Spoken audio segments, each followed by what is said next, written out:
మీకు అందరికీ తెలియజేస్తున్నాను. ఎవరైతే పేపర్ ప్లేట్ సంబంధించిన కొత్త మిషన్లు మా దగ్గర కొంటారో వారికి మాత్రమే రా మెటీరియల్ సదుపాయం కలదని మీకు అందరికీ తెలియజేస్తున్నాను. మా దగ్గర 2 రకాల బఫే ప్లేట్ రా మెటీరియల్ షీట్లు అందుబాటులో కలవు. 12 ఇంచులు గల బఫే ప్లేట్కి 13x13 గల రా మెటీరియల్ షీట్ అందుబాటులో కలదు. 13 గల ప్లేటు తయారైన ప్లేట్కి 14x14 రా మెటీరియల్ షీటు అందుబాటులో కలవు.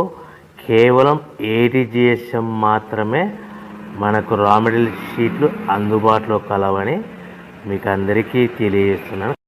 ముఖ్య గమనిక: పేపర్ ప్లేట్ బిజినెస్ ప్రారంభించడానికి కావలసిన మిషను, ముడిసరుకు, రా మెటీరియల్ కొనుక్కొని తయారు చేసిన పేపర్ ప్లేట్స్ మీ ఊరిలో సొంతంగా అమ్ముకోవాలి.